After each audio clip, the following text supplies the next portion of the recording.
Hello and welcome to the Kuyumungi Institute, our Q&A Conversation for Exploration series. I'm Paul Robear, the Executive Director and President of the Institute, and along with my wife, Laura Lee, the Director of Education, Outreach, and everything else. And on behalf of our Board of Directors, advisors, volunteers, supporting members, we want to thank you for joining us today. The Kuyumungi Institute is an independent, nonprofit research organization committed to researching consciousness as part of the human experience following the footsteps of our founder, anthropologist, Dr. Felicitas Goodman. And our focus is reflected in three main areas: experience, education, and exploration. We respect the path of academic balance, the creative pursuit of science, while advancing, conserving, and restoring a direct experience of the deeper human connection to all of life. And as an educational institution, we take an open approach, and we invite scholars in related fields to help broaden the scope of our own work and exploration, and that's why we call this Conversation for Exploration. On these weekly Sunday discussions, we've had a full spectrum of topics from neuroscience and anthropology, archaeology, astronomy, philosophy, psychology, mythology, shamanism, art, theater, and so much more, from the arts to the sciences and everything in between. You're welcome. You can also say just about life, right? The journey of life. Absolutely. And you are welcome to visit our website. These presentations are free at kuyumungiinstitute.com. As a nonprofit, we invite you to become a supporting member, and we want to thank you, the community members who continue to support the mission of the Kuyumungi Institute. Today, we're going to return to this journey of exploration into the field of consciousness and consciousness research. What is consciousness? That's a long-standing question, one that has perplexed scientists and philosophers for forever. And the standard scientific view is that there's an individual awareness, unique thoughts, memories, and feelings and sensations of your environment, but by no means is that universally held. Even within the field of neuroscience, there's little agreement. There's a continuing understanding of how consciousness emerges and how it relates to beyond the physical stuff. So how could it be that these conscious experiences can't be found anywhere in the brain or in the body and can't be reduced down to any kind of neural complex activity? The brain does not produce consciousness, but acts as kind of like a receiver which picks up the fundamental consciousness that's all around us and transmits it to our own being. And going a step further, I believe the idea of consciousness is a fundamental quality of the universe itself. There's also remains this component of spirituality that must be included in the conversation about consciousness. And today we want to explore this area where the field of science meets spirit. And you need to go to the leading edge researchers for that, I think, because the standard system is out of tools. And that's where Jeffrey Dunne comes in. He's our guest today. He's the head of the International Consciousness Research Lab. He's been involved in this work since he was a kid. He's the son of Brenda Dunne. Brenda and Robert John famously headed up the PEAR Lab at Princeton, researching, he says, not so much mind over matter, but mind with matter. He says the more we research this, the more we find that they're not very distinct fields. They're really an integrated field, much like time and space are. And that when we pay attention, this is something that we find in all of our lives. We're all researchers in this. And I think that's where you and I come into this. It's just a part of our life, we find. Yeah. Right? And so we go searching for answers. So growing up with a mother who's a mystic as well as a scientist, how does that shape you? How does that shape your worldview? We'll ask Jeffrey about that. And what prompted him to get a degree later in nuclear physics and to rejoin his mother several years ago to run the ICRL.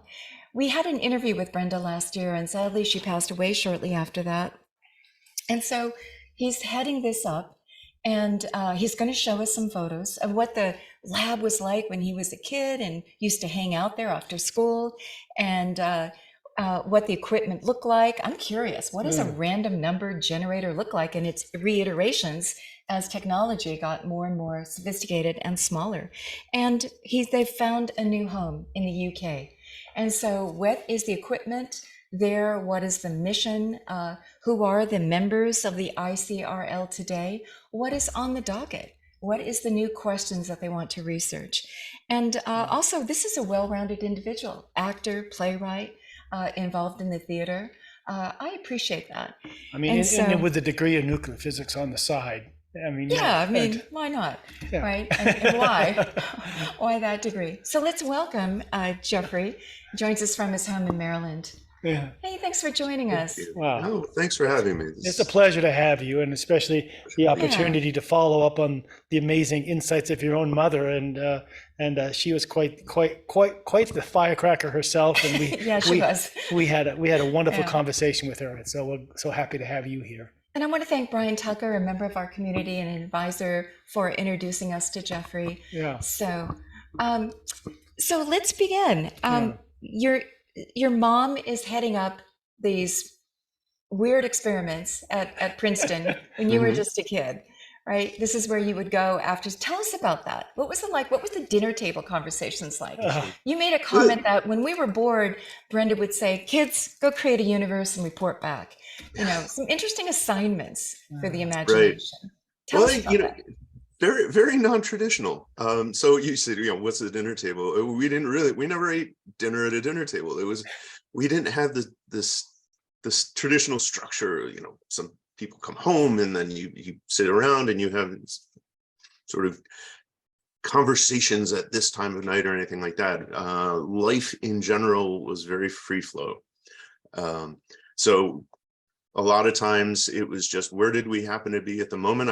As I mentioned earlier, I kind of grew up spending probably as much time at the Pear Lab as I did at my own house, because I had to choose after school, right? I could go home, I could go to the lab. They were about the same walking distance.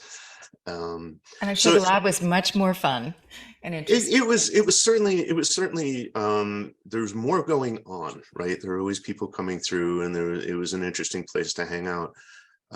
Certainly, I think the biggest distinction between the way that I grew up and sort of more stereotypical kids would grow up is that one was never really indoctrinated into the sort of standard societal system that you will believe certain things, you'll believe it in one particular way, what have you. The whole point of the Pear Lab was trying to look at things in a new light and explore aspects of humanity, aspects of reality that were at that time, very forbidden conversations for most people. Here, for me growing up, it was exactly the opposite. You weren't told, well, that's not the way it is. Why do you think it is that way? And that applied whether you were talking about things that related to psychic phenomena or choices for dinner, right? Or whatever it was. The whole idea of being sort of open and free flow was just part of the expectation that you're going to follow. I'm sorry, go ahead. Into context, what was the pitch that Brenda and Robert John gave to Princeton in the 90s? What was it, all through the 90s? 70s actually is when it was late 70s. Oh, wow. I said 70s because I got to interview Robert John back in the 90s. But what was the pitch? Because that was early on, to pose these kinds of intriguing questions and to have an institution like that support it. It was one heck of a pitch, actually, because the university didn't want to do it.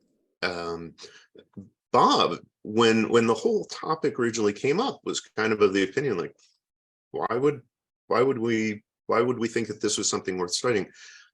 It came about originally because there was a student who had learned about some of the research that was going on at SRI, the Stanford Research Institute, looking at remote perception and some other things, and thought this was really fascinating and wanted to replicate the results. Went around to all of her professors and said, I want to do this as my senior project. Will you advise me? And they all said, no, we don't want to do that. She eventually went to Bob, who's the dean, and said, I want to do this. And he kind of was surprised as the rest of them, but between two different factors. One, recognizing sort of the nature of academic freedom, which is if you've got a question, it's worth looking into. Yeah. And the reality was that as a student project, it was actually a really good student project, right? It involved developing protocols, it involved developing technology. As a research project, it was very sensible. He maybe at the time didn't think that it was going to result in Produce anything, results. Yeah. right?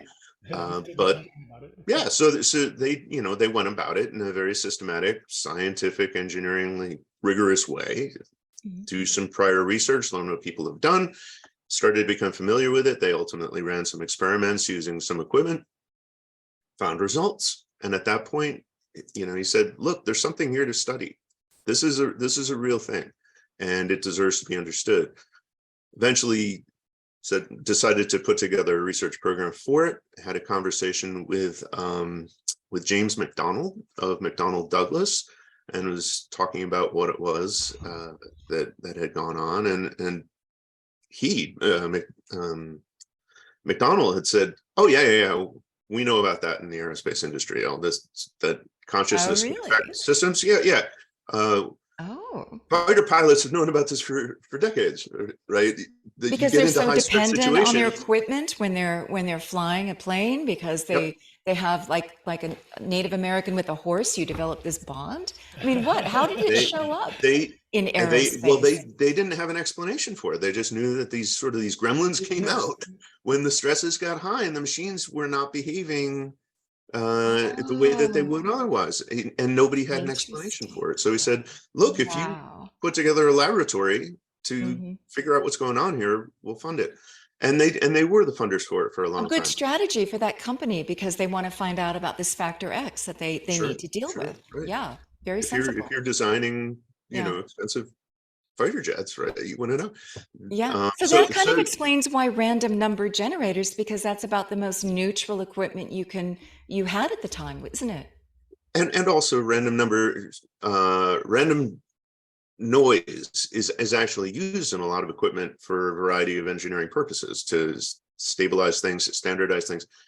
Mhm. It's a very common device to have to want noise generation for various signal processing and all kinds of other things. Okay. So that's where he actually set about to start the program, and because he was the dean of the engineering school, he had the latitude to set up the program as he wanted to. It And he was a had some struggle, though. corporate backing. That was very important too, I Yeah, think. of course. Yeah. And then he went on a search to find somebody who could serve as a laboratory manager for that, and identified my mother. So he and Brenda got together and sort of started up the laboratory for the goal of understanding this. And there was sort of both you'd call PK or psychokinetic, and TP or telepathic kinds of aspects to the program. One, can you have some kind of effect on the machines? And the other, can you receive information from places that you wouldn't normally by standard science be able to collect information, right? So this remote perception kind of experiments. Did And Brenda and Bob John ever want to interview those pilots at McDonnell Douglas who had interesting experiments or I interesting incidents that caused the head to, Observations. yeah, did yeah, they ever kind of pull on that? not to my Because that's knowledge. interesting data. Yeah. Yeah. Yeah, I don't know. I'm under high stress and my equipment's not going to work right or Right. whatever it But was. you don't need to go to fighter Yeah. pilots to see it. Okay. Most people have experienced in one time or another. Like, Yeah. I mean, even if it's something as sort of comical as, Yeah. wow, I really need to get this. I'm late for a meeting. I'm just going to run to the photocopier. Boom. Yeah. Okay, Now, here's mine. Here's mine. I really got to tell you now. mine. I can step on one of those automatic door openers and it doesn't recognize me. I'm jumping up and down trying to get it to open. It will not open. Paul has seen this. Won't do it. Okay, I am at my computer and I'm hitting a button. You can hear it click and it won't do what I've asked it to do. I'm like, Paul, he comes within 2 feet of it. Bing, bing, bing, bing, bing. It suddenly works again. Yeah. So I noticed that. Yeah. Yeah. Oh yeah. He laughs at me. He says, Um, "You better make peace with the technology gods if you want to." Yeah. Yep. So, Ask anybody who works at a help desk. They've seen it a million times. Like, I did that. I swear I did that. Oh, yep, I know. But now I'm on the phone with you, and so it'll work, right? okay, you can just Oh, chalk it up to interesting. Yeah, random right. incident, or you can go to the random number generators and start running experiments. So I remember Brenda telling us how pairs showed up. So she pays attention to synchronicity. Pairs showed up a lot when she was naming the lab. Remind us what pair stands for. It's the Princeton Engineering Anomalies Research. So it's pair lab, Princeton Yeah. Engineering Anomalies Research Lab. Anomalies. Yes, my life is Yeah. full of anomalies. Paul can testify to that. Middle name. Yeah, thank you. Thank you. Yeah. So, okay, so they set up this lab and they designed this. What was the protocol? What were the actual experiments? You're going to show us pictures a little later of what the equipment was. Yeah. Yeah. So there were a lot of protocols because there were a lot of different experiments, but the core of it was to understand what intention, well, I shouldn't say the core, one of the primary cores, the one that I think it's best known for, is to understand if you have an intention towards some physical system, right? Does that intention make a difference in the way the physical system behaves? In other words, if I'm sitting here and you could say concentrating, but it's not necessarily, some people did it very much by not concentrating, right? But with some intention to have an effect on some physical system, can that make a difference in it? It doesn't always have to be, does it make the difference that you wanted it to make, right? It could be something else, but are you going to change it? And the random systems is really where it's all about. And not to try to get too deep too fast, but it hinges in the nature of uncertainty, and randomness and uncertainty walk hand in hand through life. So the randomness is an important aspect of this. So the laboratory's experiments, and there were a dozen of them, if not more, were all designed to answer that question. Can the intention of somebody impact the way that that system is going to behave? And so that was the data that they collected over the course of 27 years. Wow. And the magnitude of data was just overwhelming, and the results were overwhelming. The chances, yes, it does have an effect, and the chances of this being just a fluke are so astronomically high, 1 in billions or trillions. By the time you've accumulated that much data, you could run the entire universe a few times and only see it once, kind of level of, like, it's not a statistical aberration. The data is overwhelming for this. So the logical conclusion, the safest conclusion, is to conclude that yes, mind with matter dances. Yeah, Right? exactly. There's a thing going on. And what made pair kind of unique, but particularly at that time, was that most of the people who were trying to study this effect would go to very gifted people, and they would study essentially the people who were there. Pair took a very different approach, which is they didn't study people. In fact, they didn't work with people who were self-proclaimed gifted. They worked with it. People who just happened to be there, students at the university, people who found out about it, wanted to come in and do experiments, sort of quote unquote normal people. Right? Anybody who just wanted to come in, and if you were sort of known to be the Uri Geller of whatever, like, interesting, great conversations, fine. I think we but asked not for Brenda the that, and she experiment. said sometimes that was even a worse result, right? They didn't Quite show right, any yeah. higher than anybody else. Yeah. And I think that's very important to say, hey, it's something that happens to all of us. It is a property of the universe than the nature of reality, and we're all involved. I think that's a much more powerful statement than to It say is. there's a few special. Yeah. Because it's not studying the specifics of a person. It's really studying the nature of the phenomenon. Yeah. And you discover incredible things about it. And not to try to oversimplify almost 3 decades worth of research there, right? But there were a handful of really life altering conclusions that came out of that, right? Like the first one being what you just described, which is, yes, you have an effect. And people will talk about, your mindset plays a role in this, but historically, I guess when people say that, they're like, well, it's because of the way you perceive things, and if you have a positive mindset, you're just going to be a happier person. True, not to put that down, but here was data that said it's not just how you're feeling about it. It's a deeper Your level. mindset is literally affecting the systems around you. right? It's It's making affecting you, you're affecting it. It is a it, dance, right? right. It And is a, it's not an emotion, it's not solely an emotional thing. There are literally a few more balls that are bouncing to the left than to the right because of how you're feeling. There are a few more numbers that are turning into ones as opposed to zeros. These quote unquote objective systems are responding. You are truly in a dance with I've the heard it rest of the described as a small but significant effect. How right. small? What are the percentages, numbers? Put it in perspective for us. So it's I don't know. It's a great question. I should probably have that off the top of my head, and I don't in terms of what that means. But if, for example, shifting, say you had a coin flipping machine, which is essentially what a random event generator is, Yeah. right? 50-50. Small is something that's changing it to maybe 50.01 and 49.99 as opposed to 50-50.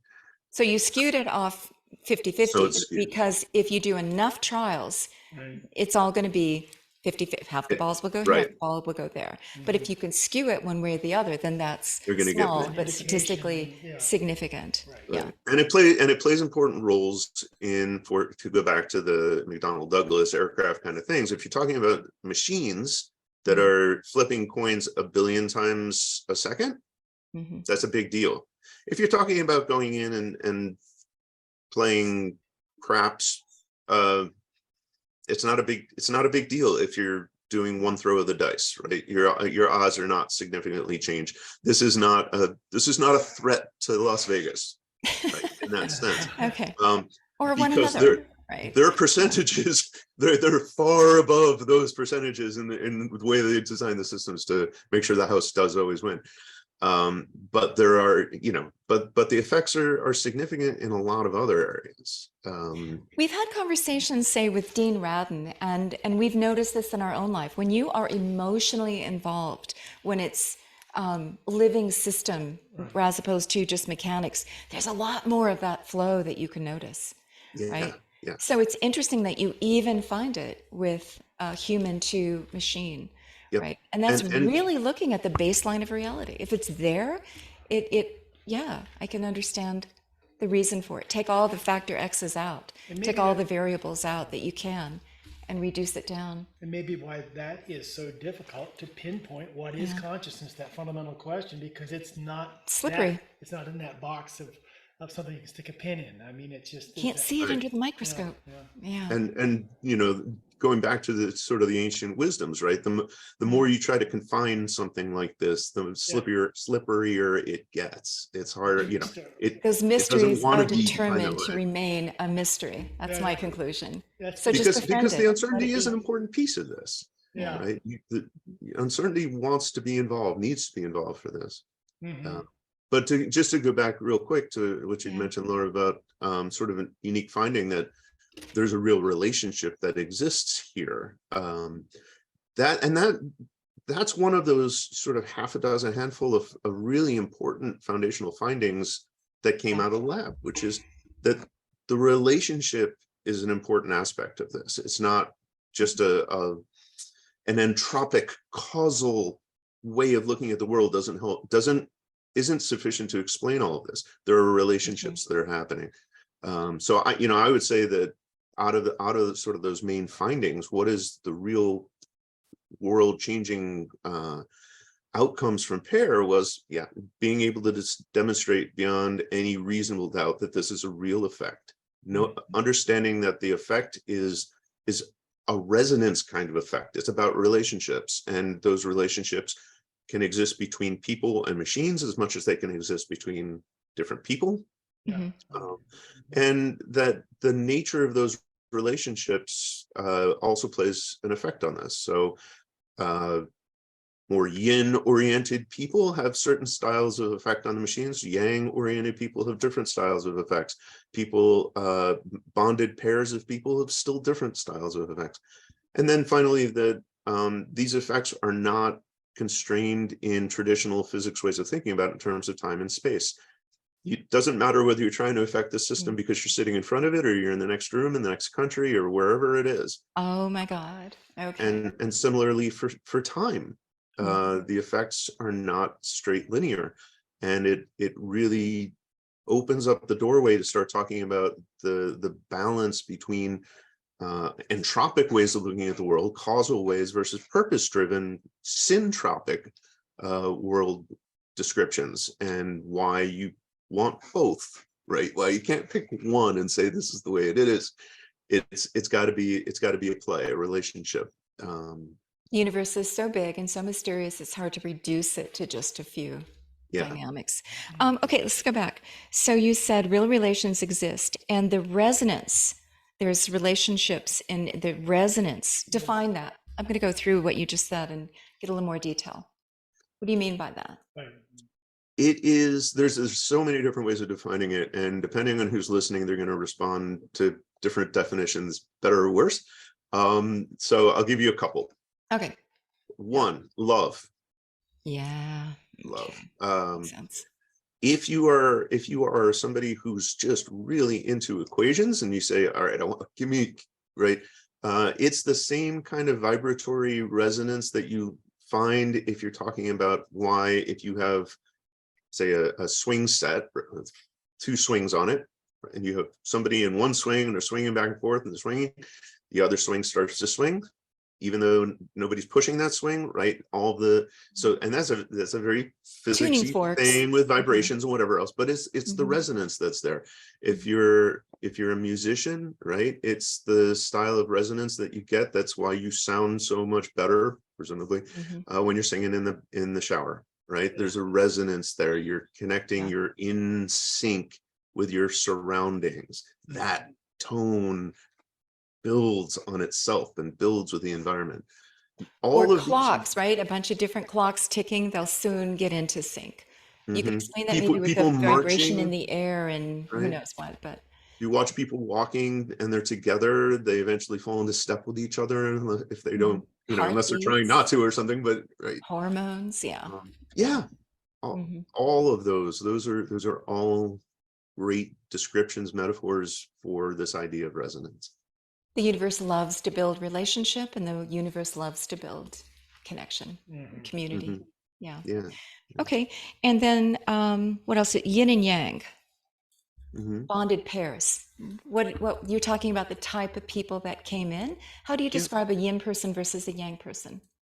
So I'll give you, I use those terms because I tend not to try to categorize people male and female. Okay. If you go back into the literature, and when it was published, they were talking very specifically, they tended to see that women had a certain type of effect. They see that men have a different kind of effect Ah, in general, right? okay. So this is all, it's not to say that all men had this effect, all women had that effect, but in general, I tend to describe it as yin and yang because it's kind of the way that I see things. And with gender fluidity, it's a much safer verbiage It to is use it is a much nowadays. safer way to talk about it, Yeah. indeed. Yeah. But to use the language that Brenda would have probably, if you talked to her about this, Mhm. she probably would have said it the same way. What they found was, for example, that women Mhm. had very strong effects, comparatively, very strong effects, typically opposite the direction that they were trying to get things to go. So if, for example, Oh, they're staring at wow. what they call Murphy or the pinball machine, and you're trying to get the balls to go to the left, women would get the balls to, the distribution would change, but not to the left, it would go to the right. But it was a pretty strong effect. In comparison, men tended to get the effect in the direction that they wanted to go, but the effect wasn't as strong, right? So they How had fascinating. more of a directionality, control over the directionality, but not the oomph behind it that women did. It's But crazy. and then when you had bonded pairs, right, it became a question of what was the nature of the relationship and how strong and so forth. So So there were you actually certain, had like couples that would sit in front of the machines and then just yeah, whatever their technique was to try to influence. And you right, found that was a different effect than singletons. yep. There. Interesting. So you really, when people, your subjects came in, it wasn't just sit down and do this. It was a little bit about their story. You wanted to know a Oh, bit sure. about their, What kind of questions were they filling out on that questionnaire? Marital Oh, it wasn't status, really so much a happiness? questionnaire. Yeah. I think one of the other things that was important about the lab, and you'll see some of these in the pictures too, is that this was a warm place to be. It was very different than walking into sort of a traditional clinical environment where you walk Mhm. in, sit down at this cold table.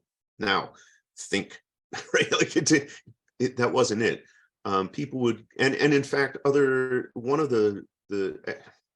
it was, I would hypothesize the reasons several places were not able to replicate the results is that they did not Oh, replicate the process. They would bring people in, and in some cases it was mhm, quite extreme, where other laboratories would bring somebody in and start the conversation with, mhm. well, some people say that you can affect a machine, and we're here to find out if that's really.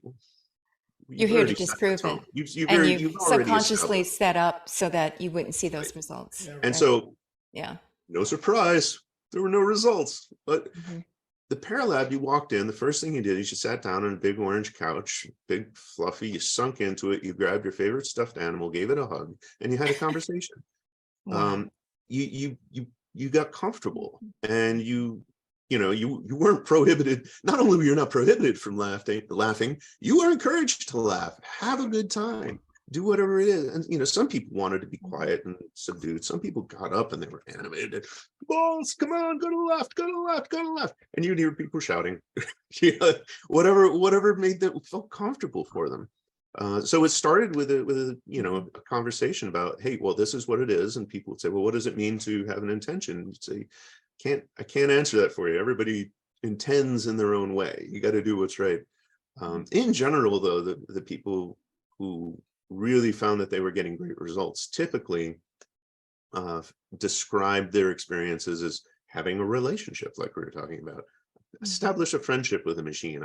It's not so much that I force it to do a thing as I request it to do a thing, right? Like, hey, Murphy, let's play a game. Let's have some Yeah. fun. Can we get the balls to go to the left as opposed to the right, or something like yeah, that? You've just And given me the key to repair my relationship with technology. yeah. Yeah. Yeah. Thank you for that. So was your mom responsible for setting up that friendly environment? Was that something that was consciously done or just an outgrowth of the personality of oh the heads of the lab? no, I think it was very deliberate. Yeah, Hmm. it was very well appreciated that Yeah. what was going on here involved not just some Hmm. way electrons are flowing between neurons or something like that. This the subjective aspect of all of this was critical, and that was well appreciated right from the beginning. Because And I'm a so big believer in the third place. Make your place of work fun and warm. You're going to yeah, spend time there. Make it a beautiful place to be, right? right, And right, you'll just have more fun in life. yeah. And anybody coming in will. So, yeah.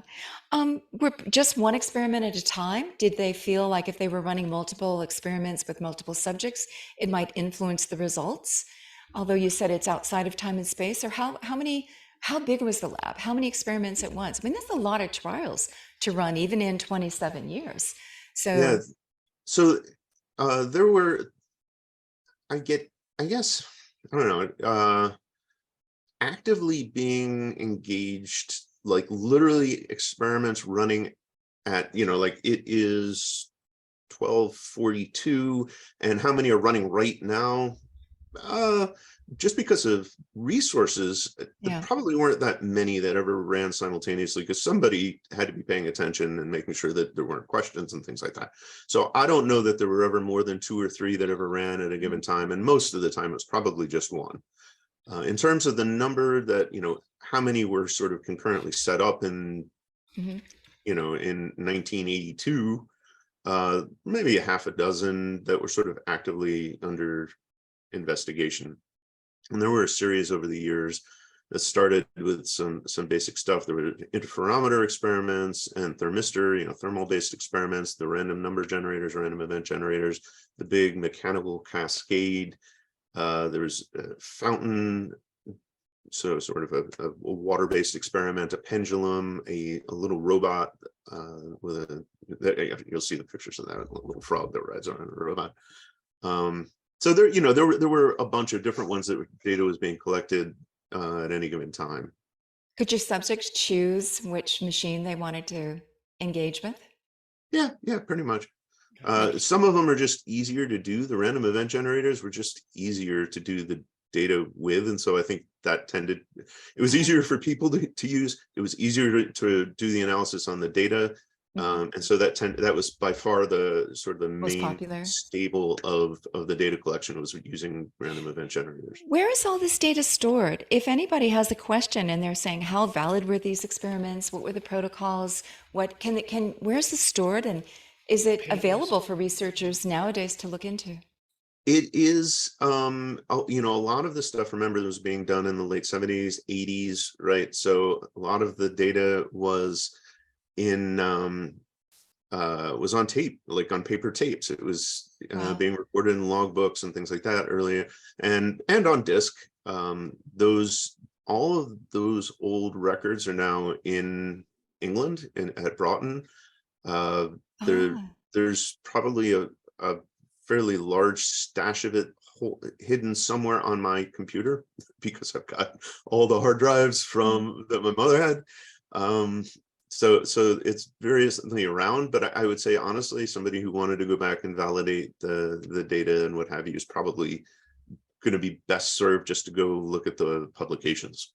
And fast forward to today, with And what you mentioned Broughton. Yeah, and what today. you're doing today, and I'm sure that the ongoing with today's technology is another whole level of being able to validate this whole process. Yeah, and that's a great point. That, to be honest, if from a scientific perspective, if you wanted to validate it, go You're kind of collect beyond data. those questions, aren't you? Like, I mean, and this is an important thing, just sort of transitioning to the question of what ICRL is about.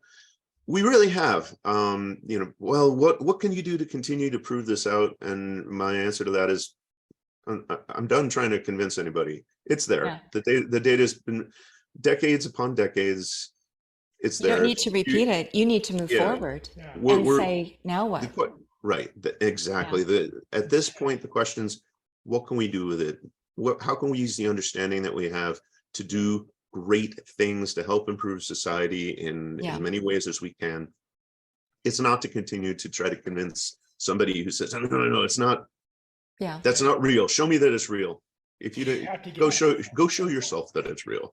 There's so many ways to explore at this point, and so much data out there. What are the questions that are calling you? You mentioned Broughton in the UK. This is the new home for this equipment and the ICRL. Tell us what's happening. Why don't we also go to the slides, because he's going to take us through that journey as well. Okay, let's go to the slides to answer that question. Yeah, that's a great transition between those two questions. So what I put together is just a whole series of pictures with the goal of just giving you a feeling for what everything kind of looks like. I'm not going to spend a lot of time on it, because it's really it really is just it's a slideshow here, very briefly, taken from the transition of the late 1970s, when this whole thing started up at Princeton, and ultimately to where that equipment resides right now, which is in just outside of Skipton in northern England, at the Broughton estate. So, gotta get that into. There we go. So if you were in Princeton and you went down into the basement of the engineering quadrangle, you would come upon a door, the Paralab. And if you open that door, this is kind of what you would see, including the orange sofa. There's Brenda in the background, and here's that sofa, and you can see, there's just no end to the stuffed animals, to the giraffes, which was definitely Bob's icon. I'll show you Sticking his neck out. Oh yeah. Yep, exactly. And there's Bob and Brenda, and Percy. And the device that you're seeing in the background there is the random mechanical cascade, or what was known as Murphy. And the reason it was known as Murphy is because building that machine, anything that could possibly have gone wrong did. It was Murphy's Law. Okay. This picture gives you a little bit more of a scale sense of how tall and how wide it was, as well as the early 1980s computers that were involved in running the whole thing. So a right? ball And would be released at the top, that little chute, and then it yep, would ping pong its way down. And exactly. people were assigned, try to make more balls go to the left or more balls go to the right. Yep, and That's it. All you right. would run it 3 times. One was at what baseline, don't do anything with it, and then Ah, once try to get the balls to go to the left, and then the third time try to get it to go to the right. It doesn't matter what order you did it in, but, gotcha. And there's one of your and, subjects. Yeah. and you know, and a lot of what was happening in the lab was, you know, people hanging out, sitting on that couch, having conversations, and so forth. This is same picture, but now it's kind of shifting over to the right. You see a hallway that goes back over there. Mhm. And there is some experimentation that was done there, but for the most part, that was workspace. But if you turned to the left, in the door that you can kind of, See there? this door that's here, hopefully you can see the cursor, right? You're looking into a smaller room, and there were a variety of experiments that were in there. The drum experiment you see in the corner, the REGs, the table that's on the far right, you can't see it, but you will in a moment. Typically was where the REG devices were. REG stands for Random Event Generator, and where sort of the bulk of the library tended to be for most of the time. What was the experiment with the drum? A skin drum. I mean, that's a So the very old drums, classic instrument. yep, Nice. and a lot of different dimensions of what tried to explore was what resonated. For example, I mentioned the fountain. You'll see a picture of that in a second.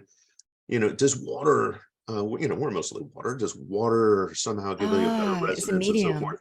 The Yeah. rhythm of the drum to these things, and the answer was yeah, they all worked, but it really didn't matter. It was the resonance that you basically saw the same kind of effects regardless of the mechanism for it.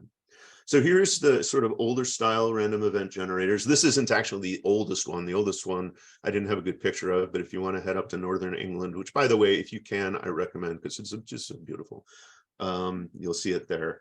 But as you can imagine, as time went on, the devices got smaller and ultimately smaller, right? That now this little box down here, this was in 90, 90, early 90s, I don't remember.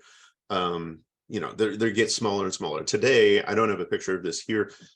Today, the devices are probably about 3 inches by 2 inches by a half an inch thick, and most of that's still empty air, like because this is a chip, so that they're Right. really quite small. And some of the technology that is that's going on now, which I can tell you about a little bit later if we get into it, where we're pairing random event generators together to do more advanced analyses and so forth. It's really exciting. This is kind of a Oh, neat picture that shows an interesting. evolution of the devices from the rather large ones to the smaller and smaller to the palm-sized ones that were called the field REGs and so forth. This frog became very iconic to the lab as a whole. I Very would find important it frog. as a subject more difficult, I think, to work with a machine that I couldn't see what was happening and maybe helping to see the ball on its way down through all those ping pong things would be easier. Did you find that? Was it a different experience for the subject to work with your more visual ball cascading machine than just a Everybody box? responds differently. Hmm. Some people did, and others nope, because it was enough to hit a button and watch the digital display, and that was sufficient. And that was the connection. Some people didn't even need to hit the button. It was fine just to let it run, and it didn't make any difference. It was really a very personal thing as to what people resonated with. So just going back to this room, this is the picture you saw before, but if you open the door that's to the left and look in there, this is the other room. You see that same frog sitting on the robot in the middle of the table. That Yeah. robot, the goal of that was to try to make it move presumably closer to you. This was by far and away the most popular experiment ever done with the kids. They used to have a lot of kids who came into the lab, Even especially grade school, kids. middle school Wow. kids. They'd all gather around, like who can get the frog to go to them fastest. And the experiments that are in here, you can see there's a pendulum experiment over here, the fountain over there. Oh Um, my. So water cascading down, in other words? it's actually water was shooting up, and you would look at how high up or where the flow became turbulent from laminar. There were a bunch of different aspects to Hmm. this. Here's somebody. He's a little older than the kids I was describing. He was a college student at this point. You know, trying to get the frog to go where he wanted it to go. Were people frustrated because you're denoting such a tiny effect, right? So the majority of the time you weren't successful Maybe you Oh, were well, just the effect you- itself is small, but the systems are designed to have a real effect. Like to get this robot, to come towards you, for example, it's only a few moments, or not moments, but a minute or two. You would have good, I would think that just fairly having the fast response. feedback might encourage the confidence and the belief that it can. Well, then I'm getting into belief, and you said, you're looking at beyond belief. So, Right. Well, and do again, all it depends two on the person. Yeah. Where's the scientist? Where's the young woman student that initiated this whole thing with her questions? I saw it at SRI. I want to experiment here. Whatever happened to Yeah. her? Where is she in this picture? She's not. She did the experiments and then kind of went on and did other stuff and didn't really want to. This wasn't her path, and so Gotcha. she really just and She played her role in this she whole played her thing. role and didn't want to be part of it moving forward. Just it was an interesting thing for her, and then she went off, and I don't know what she's And doing what now. about other scientists who do believe there's some consciousness effect going on? Do they all agree with your results and your methodologies and your theories? Is there discord among the scientists who are researching this in terms of how to go about it or No, what it means? I'm sure there must be discussion. yeah, I mean, there's always variations in it, but to be honest, like within sort of the active community of folks, maybe they just don't tell Jeff, but I don't know that there's a lot of people who really don't agree with the findings of the Pear Lab, unless they're just not interested in this dimension of reality, right? So if you talk to sort of Gotcha. staunch mainstream scientists who say that there's no such thing as consciousness and this is just, an illusion manifested out of neural activity, then yeah, they aren't going to agree with any of this. But people who are researching this, Mhm. I have not come across people who would say that Right. they didn't that would question the methodologies. It really set pretty much a gold standard for it. Well, this is fun to see the actual Pear Lab. I had no inkling of what it would look like. This is fun to see. And there's your mom. So there's my mom, and kind of gives you a feeling for the office. And then the door that you see off to the right, if you poke your head in there, that's a space that look like this, where a lot of the sort of discussions on what's really going on here, how is all of this working, that sort of thing happened. And then, as I mentioned to you before we started, the important thing for me as a 14-year-old living in here is right behind the camera in that back picture. That's where the cabinet with the cookies were. So that was my focus. Now, moving over to where it is now, one of the challenges after the laboratory closed, and ICRL as an organization started in the late 1990s. They started this charity to continue on the work, knowing that they would be retiring at some point. The lab eventually closed in the mid 2000s. And then when the lab closed, all of that equipment went into storage. And it was a big question as to what's going to happen with all this equipment. We wanted it. Certainly nobody wanted to throw it away, but we didn't know what to do with it. And several years ago, 3 years ago, 4 years ago, something like that, we got in touch, or I should say somebody got in touch with us saying, we want to set up a kind of experiential facility where people can learn about this at a place in Northern England. Do you have any equipment you could potentially Oh, contribute to the cause? We're like, tell us yeah. more. And long story short, said, let's, you can have this equipment. What you want to do is right in line with what ICRL is trying to do in terms of sharing this with the world. And so all of the equipment shifted out there. And it's a beautiful place that not only just has this natural beauty to it, but where they've gone to great lengths to imbue a lot of spirituality into the grounds, including making, circles and labyrinth type things like you're seeing here and so forth. If you look at the equipment itself, it's in a small building, this particular building. The building, interestingly enough, has a guardian peacock that hangs out at the front of it for some reason. Peacock is, I believe, started hanging out there once the weird experience got set up. Otherwise, the peacock kind of wandered all over the place. But every time you go there, you see the peacock. We don't know why. So if you go in, you walk in through this doorway, you see the weird experience symbol over there, and you turn right. There's my mom and Lynn McTaggart. during the sort of kickoff opening ceremonies of it. Uh-huh. If you go immediately to the left as you go to the right, you'll walk into what's called the Robert John Room. That's really where the library has now been located. I didn't have a great picture of it from the other direction to see the books, but it's also got a small store where you can purchase some books and some weird experience paraphernalia. But if you were at where this camera is, and you turned around, you'd see a lot of the books from the Pear Laboratory and its library, as well as the research journals, and to off to the left in that picture is all the paper tapes and a million other things. And then if you continued going straight, you'd enter the Brenda Dunne room, which the rest of the pictures are going to be of. And that's where you see Murphy, now rebuilt, sitting up against one wall. And if you turned around from that view, you can kind of see the orange couch there. This is the group that was there. Even brought over the couch. That's perfect. Yep, and that pear was sitting in one of the pictures from the original. Yeah, it's a pear lab painting that was there.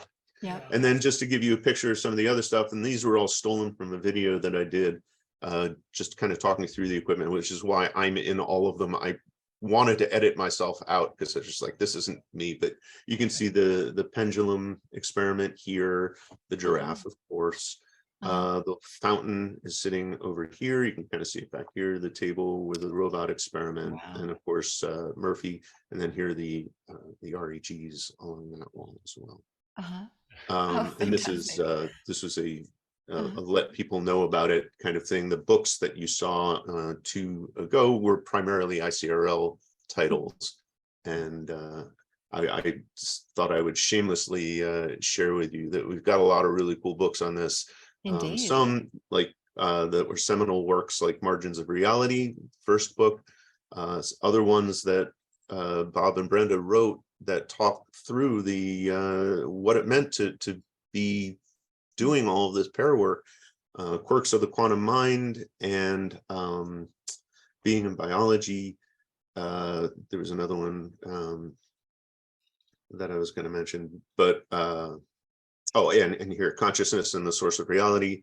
Down here, talk about it from the experience, or from the details of the science more, and molecular memories more from the human side of the story. What was it like to actually go through these experiences?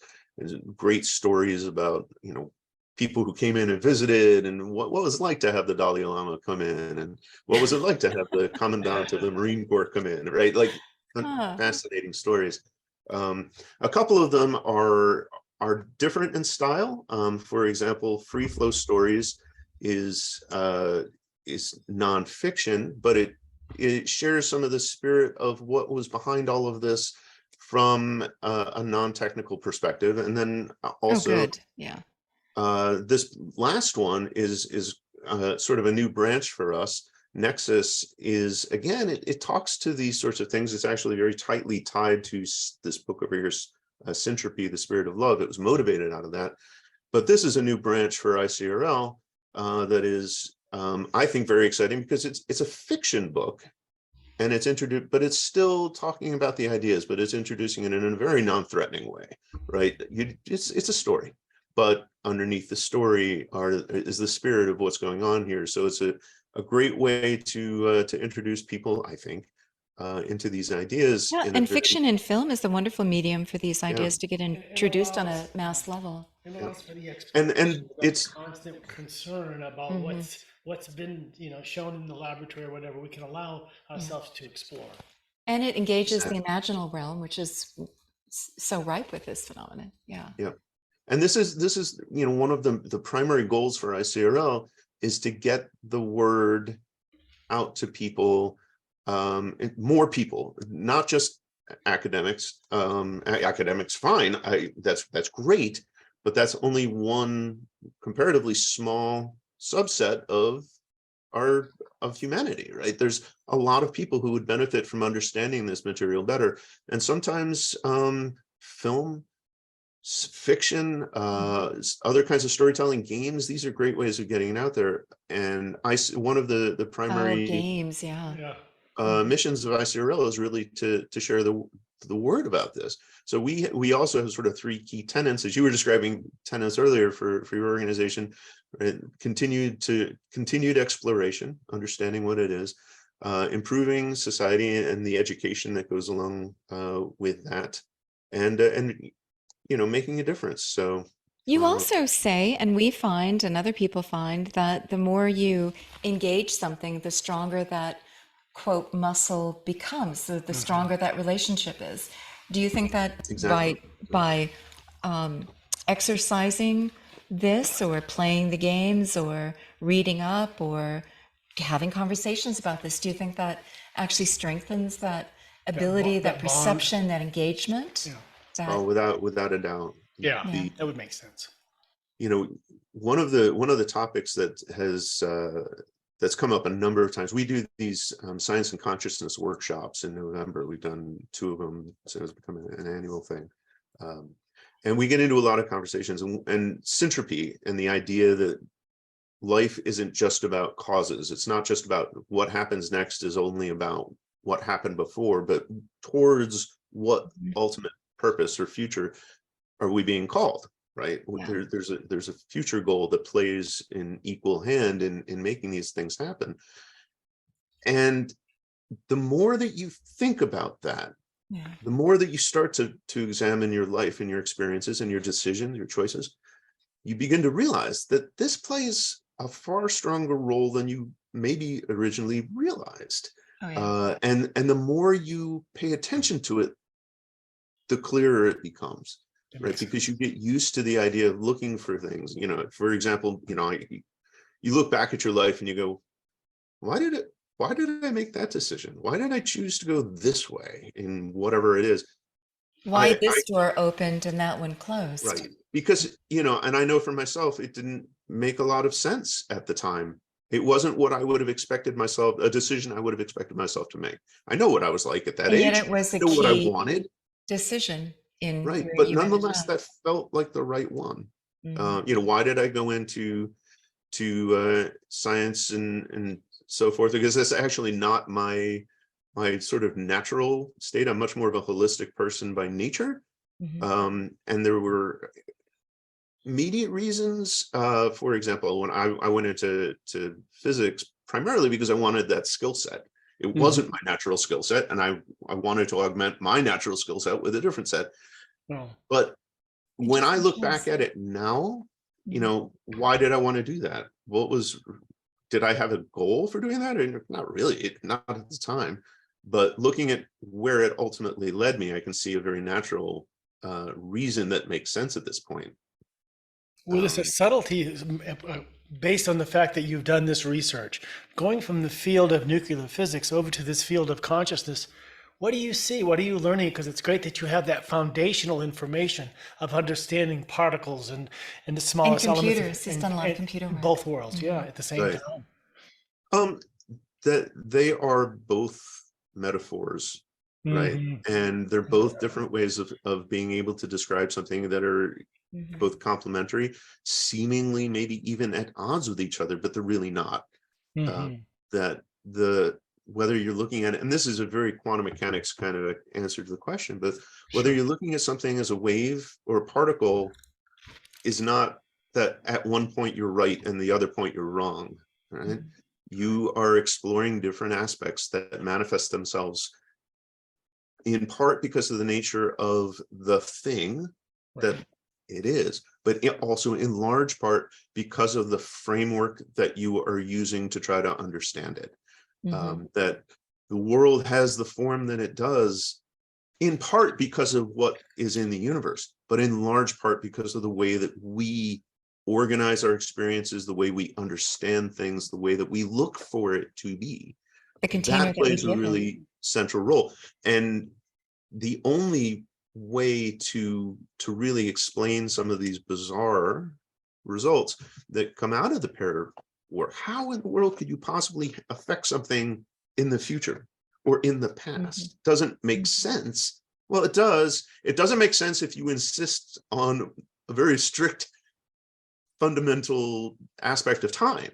But if Right. you can get around that, if you can start thinking about things more centropically in combination with entropically and all these sorts of things, it really does, right? Yeah. The way that you lay your expectations out forms the way that you see things, and you And it experience them. makes sense when you play with consciousness that you're going to get beyond time and space as we normally experience it. We're going to get time and space. It's like Right? You're going to play, you're going to push the boundaries. pushing physics to that edge of metaphysics, which scares the hell out of scientifically sometimes. But it's great to be able to get to that edge and say, okay, we can't go that far, but we can at least come to the edge and meet you a little bit because we have evidence. We have Mhm. we have yeah. Thank you. And my biggest argument with the people who want to invoke quantum phenomenon, Oh. Einstein's spooky effect at a distance, like me, like I'm finding it in our work, in our life, right? Right. I'm finding it. So it's not just out there. It's On a personal here. level. It's here. It's integrated into normal reality. And Yeah. they're like, well, no, you just have to get down to the level of the atom and the da da da, or the astronaut. You know, I'm like, hey, it's here. How do you respond to So, that? I'm so sorry, but we're all made of the same fabric of the Yeah. universe. It's right. all here. It's So, but it's in quantum mechanics too. In quantum mechanics, yeah. there's the wave function doesn't have a place. It's not like the wave function sits in this drawer in your desk. The wave function is the wave function. If you want Right. to ask Thank you. what's space about it, that's a measurement process. That's you in quantum mechanics terms. That's taking a derivative with respect to, that's an observation effect. You want to know about energy. You want to know about time. They're consequences.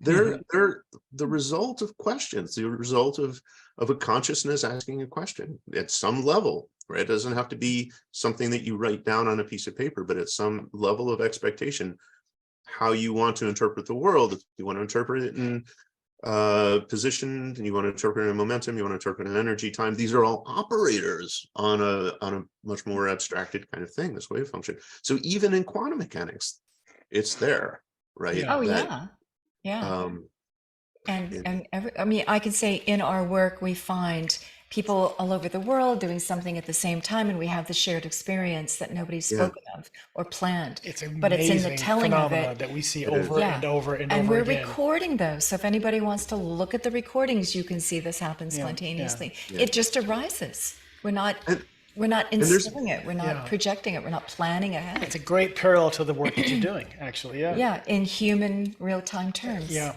Yeah. We've certainly as a society established over a couple of hundred years a stigma against thinking about these sorts of things, or Yeah. talking about them or accepting them. But the truth is that when you really you get out of the fear mode, Mhm. you sit down over a cup of coffee with people, most people, Have these almost stories. all people have experienced this in one form or another. Some people it's very strong and very, huge events that are whatever. Some people it's just, I had a feeling something was wrong with my sister. I had a feeling that this, Yeah. right? I thought I just felt knew. that somebody was staring at me from the other side of the room, and I turned around and there they were. People Mhm. experience this. Almost everybody. Yeah. And that And comes up. And for some people, it's very threatening to their worldview. Right, I was gonna and they want say, to kill it and deny Say, it. you can tell me all the theoretical physics you want, but I don't care because I know. I have a knowingness within myself, and it can't be dismissed. And direct And experience. that comes back to Yeah. the practical applications of your work and how that can be used, because there are those of us that are less interested in understanding the behind the scenes physics of the whole thing, but just knowing how does this impact my life? What can I learn from this, and how Right. can I apply this in new ways? And that's really been now the focus for ICRL. When I got involved more actively about 6 or 7 years ago, I became the chairman of the board after Bob passed away, and so then started to really infuse my own foci into this, right? Because as Because you you mentioned could. at the beginning, Yeah. I'm also a playwright and an actor and an author, and I like storytelling, and I wanted Yes. to put this in there. I'm a huge proponent of the criticality of art for the way that we live and communicate. And, you know, so all of these factors are starting to play a role in here. And it goes to this point that you're making, Paul, which is how do we use ICRL to promote not just an understanding of what this is, Exactly. but what we can do with it, and what it can mean to us. So we've got, On you know, practical and personal terms. That's my point. right. Some of the research that we're doing now, right, over the last year or two, for example, has been looking at making measurements during moment of death experiences and what's Oh happening boy. to consciousness during those moments, with very striking results. And, you know, you think about what the impact of that is to people who've lost a loved one, to say, well, wait a minute, this gives me some level of concrete evidence to say that death isn't the end, Right. right? Right. Or at least the avenue to explore it more comfortably. Even, you know, whatever that means to the individual. I'm not going to draw a conclusion from that, but it gives people something that's tangible that makes a difference. And those are fantastic results that are exploring. I'm excited about the particular piece. The results were so well received. This was a study that was being done in primarily in Spain, but there was another piece in the UK. But in Spain now, there's a plan to start putting random event generator devices in ambulances, so we can continue to collect more and more data Oh my for God. not just end of life, or, you know, like in ICUs or in hospice But environments, high stress situations. but high stress situations, and, you know, so resuscitation and so forth. And that's where miracles can occur as well, right? Yeah, So because there's what so do they many, you know, near-death experience things that do go beyond traditional explanation, that it's, you know, it's exciting. You start, you know, gives people, so you no longer have to feel ashamed to say, yeah, I had a near-death experience and I saw myself from such and such, and people, you know, you didn't, like, no, you look, here's some data. If this makes you feel better, here's some data. I would argue you shouldn't need the data to feel better about it, but some people do. And here it is, right? It makes a Is difference. ICRL involved in moment of death experiments, you said, or you're just So citing other groups that have done it, or what? yeah, there's a group that I would say is sort of part of the ICRL family called the Oregano Group, that we're using sort of a next generation REG-based device that does a wonderful job at sensing particular events in a variety of ways. It was the original experiments were done during tantric meditation seminars. This was a different one. Yeah, there's a whole story there. I won't go into all the details because it'll take up forever. But you know, that group is, you know, ICRL is supporting that to some extent financially, but also in terms of involvement, obviously, for myself, and you know, expertise and equipment and things like that too. What are they finding? You're finding a result? I mean, how? You have to come back sometime. We're going to have to continue that because we have a lot of interesting comments in the chat room. I haven't even looked at the chat, so I apologize to anybody who's been sending comments. No, well, we've been got busy some with, interesting. we have been covering so much territory, and of course, questions come up as we go across. So those of you that have, we'll dial back to that in a second visit, but let's take. Okay. Mr. Hull is on the line. Okay. Yeah. Hi, Jeff. Hi, This Jeff. is very interesting, of course. I'm totally tuned in, and it's interesting. There are other groups that are looking at things that break random number generators or alter them, things of this nature. We've heard about them even in this format. We had a talk from Ions, for example, and we had another talk from Cynthiana Paradu about this. And I know there are many others. The intention experiment of Lynn McTaggart, things like that. The cross correlation would be very interesting to me on this. I would think there would be something valuable there, and I think each are finding things as you are. I'm just wondering to what extent there's an outreach or communication in the community. There is, and it happens primarily at the individual's level. So, for example, I am not tightly tied into Ions, just because of circumstances. You just really haven't had an opportunity to really get tightly tied. On the other hand, Roger Nelson, who I talk to on a fairly regular basis, probably close to weekly at this point, is very tied into Ions. You know, I have known Dean since he was since PAIR, right? Because Dean was involved in PAIR as well for a while in the early years, and so I've known him close to my whole life at this point. I've had a couple of good conversations with folks from the Ryan Institute, but nowhere near as much as I would like.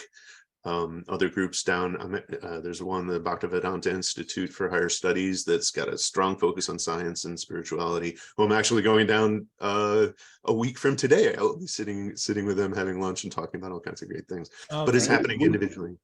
Wouldn't it be great if there was a conference where you and the other groups could get together? I wonder, have you published this in a peer-reviewed format, in a scientific, and how has that been received? Well, with varying degrees, and depends on when the publications were going out. I don't know a lot of the specifics on the publications from the earlier parts of the PAIR history in terms of like quoting specific articles and so forth. There were some that were a couple that were published in sort of traditional, physics letters kinds of journals, but not many, that met with varying responses from the community. Some people who said this is really fascinating, and other people who said there's no way this could possibly exist, and therefore we don't want to read about it. A lot of the later research was published in the Journal of Scientific Exploration, which is a peer-reviewed journal run by the Society of Scientific Exploration. And so you'll see a fair amount of the PAIR work that was published there. And then, of course, later on, right, the publishing really shifted into books, those ones that I mentioned before. But other people are still publishing. The grassroots is eager to eat this stuff up. Yeah. Yeah. Well, they're grassroots, but I think, this is not sounding, as a scientist, this does not sound that bizarre to me. To the contrary, I think there's evidence that the community is moving more and more in this direction. Last week, I attended and presented at the American Astronomical Society meeting, and on Thursday I was presented with this book.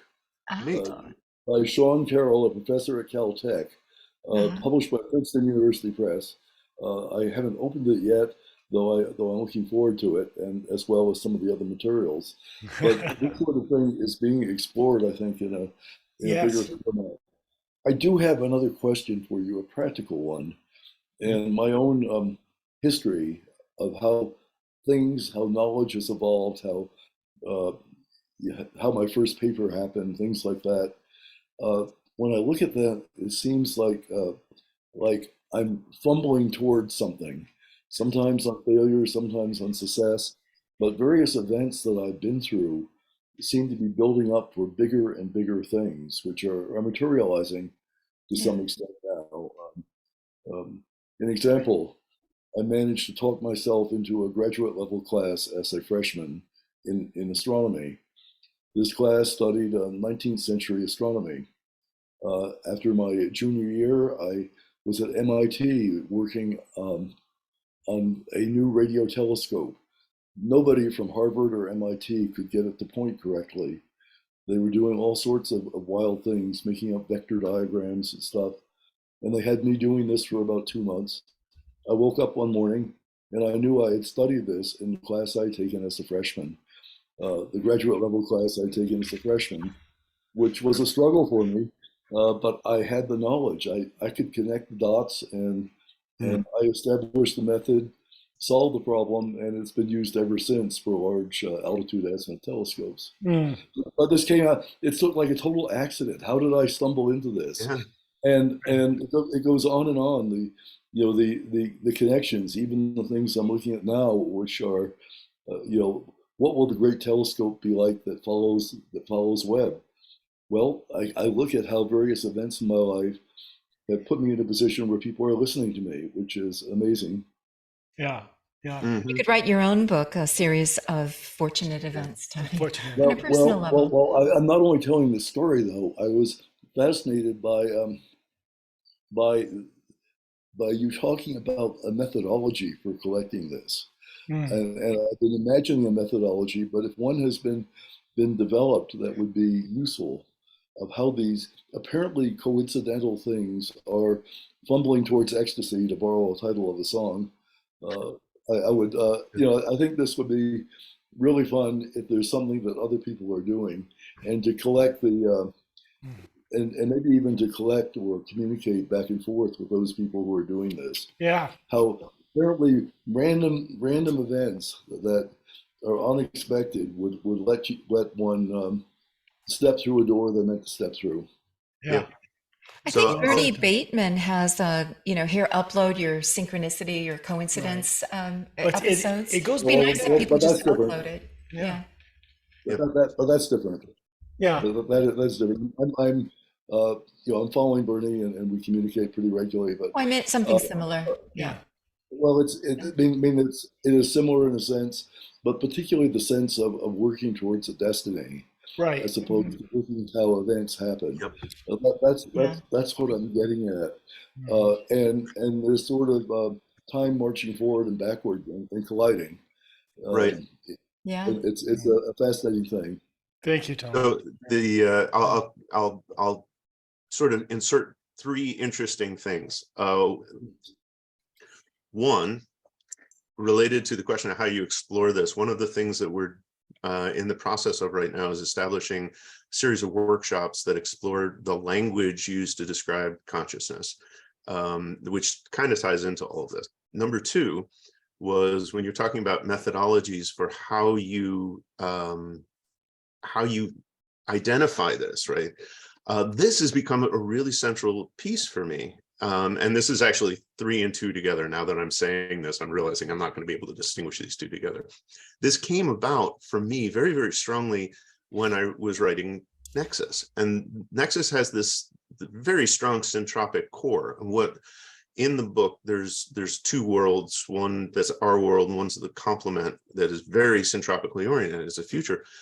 When writing that, found it really changing the way that I thought, because I had to think about not how would I respond to an event, but how would somebody whose whole world is designed around the future pulling forward as opposed to the past pushing forward, right? How would they describe a thing? How would they think about this? What are the aspects? How would, and that's changed me in the process of writing. I'm not the same person I was when I began, because I've started thinking more about it this way.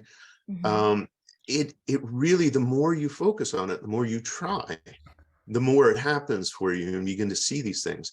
The other sort of related piece of this is, interestingly enough, 2 days ago, it's more than 2 weeks, 4 days ago, I put together a talk proposal for a conference that's in June about this very topic, which is what techniques can one put forward to help tune in more and more to these kinds of synchronicities, if you want to call it that, or syntropic aspects of your life where you find yourself having taken a course as a freshman for no reason that you would have imagined, and it turned out that the thing that you remember from that course was the one thing that really made a huge difference in that particular part of your life or going forward. And how do you tune yourself to start listening to those future purposes as opposed to just looking at the past causal nature? Mm-hmm. So when you were saying that, I just got all excited about this. I'm like, this. And that's something we'll be addressing on the 29th. We'll go into depth on that as well from our perspective. But thank you, Tom. Jeff, will you let us know about the time and place of this if it's open to other people? Yeah. For the workshop, yes, to all of it.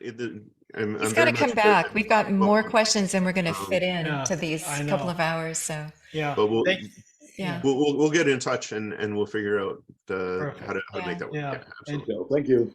Very Thank interesting. you, Tony. And Tony's also on our advisory committee. So we'd love to work with you. You bring up a couple points, and I'm going to introduce Brian in a second. And that is this whole undertaking. We see a worldwide movement of people talking about global consciousness.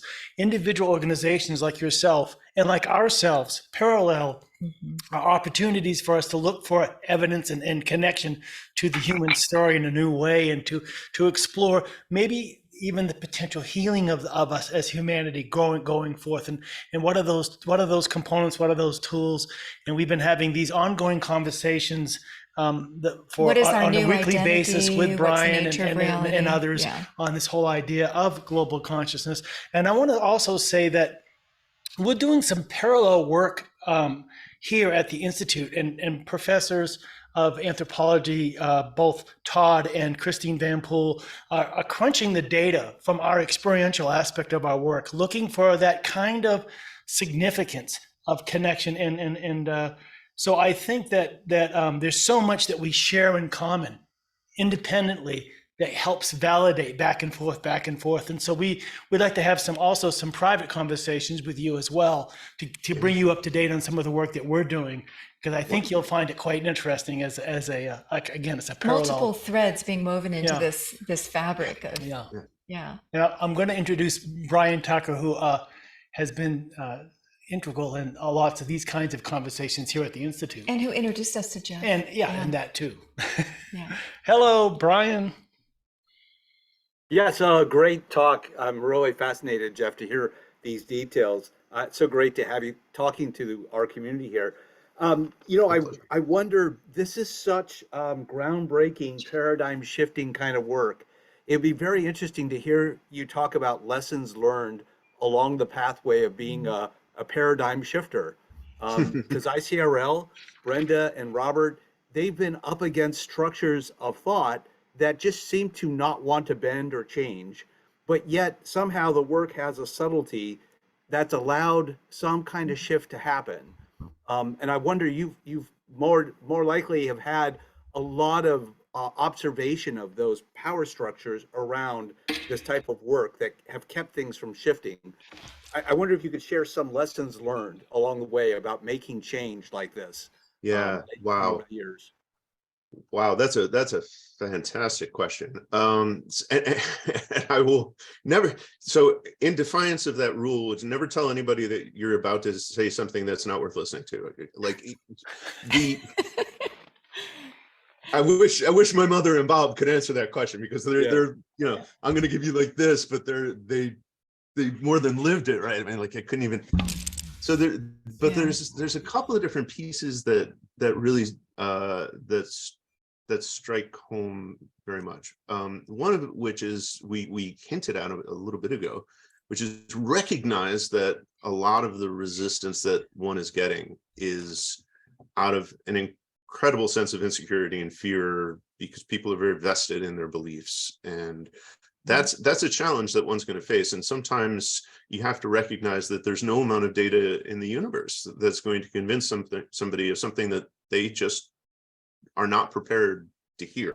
Right. And so does that mean you can't make a change? No.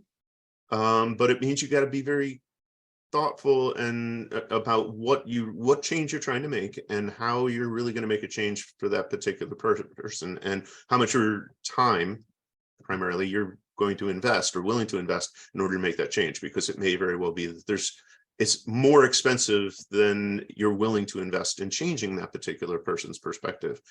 But those changes tend to happen emotionally. They don't happen intellectually, even for the most intellectual of people who tell themselves that they're following the logic of it, but they're not. Usually they're following where their heart tells them, and then they're justifying it by backing into whatever logic works for them. Sure. In all of that.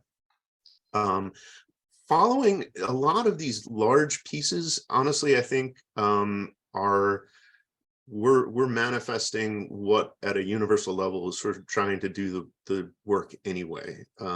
There's a level of guidance in all of this that I think just you have to recognize is there. If you look at the logic of how PAIR survived over the 3 decades that it was around, it was bizarre for the number of times that everything just looked like, now that lab's just going to get shut down, and then out of nowhere the universe came by and went, nope, here, this person, they can fund you for next year. And you're like, where did that come from? How could that possibly have been? So there's something bigger going on, and I think as we're kind of hinting at, the species is ready for this. We feel some internal pressure that says that where we were headed is not enough. That's not life. That's not what we need, right? We can't, we don't want to accept the idea that we are just mechanistic things, right? And so we've started to recognize that, and because we feel that, we are opening ourselves to a lot of evidence that's there that says, no, we're not, right?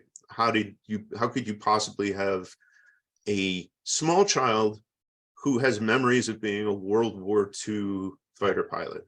It's just, I'm sorry, those memories are not in the DNA structure of this child's gray matter. Like, there's something else there that can't be explained this way. And so we're starting to recognize we have to pay attention to that sort of thing. And I think that's happening because there's a higher consciousness that is I don't want to say the sum of all of us, but that is incorporating of all of us, that recognizes that there's something bigger that's really driving a lot of this, and hopefully is promising that it's going to make a difference. But I don't know, what other kinds of major life lessons? Prepare for frustration. whenever you're trying to make a change, it's going to be a bumpy road, and you just have to accept that and sort of keep your heart in the right place, and not get too tied up into. I find all we can do is invite someone to consider and to speak the truth of our own experiences. That's all we can do. It's just being willing to stand up for what we truly experience and believe in a greater universe out there full of mystery beyond what our little human endeavors at explaining it all can contain. It's way beyond that. And we have to challenge the dogmatic view of science and go back to the fact that conversations can be had. Doesn't mean that we're saying it's fact. It's called a conversation that we can explore together to find those edges, to find those outlining issues that we haven't been able to define. And a key thing is explore together. All of us have a valid say in this shaping of our collective reality. And when I was earlier talking with you, I said, I appreciate that a kid, this is what a mother told me, turning his glass of milk upside down and a mess. She goes, well, hallelujah. Kid's not trying to be a bad kid. He's exploring the nature of gravity. He's a little scientist there. You have something to add to that, Jeff. Yeah. You were saying to me earlier that kids are also the best scientists of all. Tell us why. Yeah. Well, because we, as children, we haven't put our egos into things yet. We are truly objective explorers of the universe. We don't go into it with an expectation. We don't go into it really even with a desire for an outcome. We just take a thing and we go, I wonder what this is. I wonder what'll happen if. And maybe we put together some expectation. If it doesn't work out that way, then we're that much easier, more willing to revise the picture that we had, right? And as our understanding gets more and more complex, we make more edge cases, right? Everything, when you release it, falls down, except for balloons. Oh, okay. Oh, wait a minute, right? And you build it up, but through direct experience. As kids, you're completely open to everything.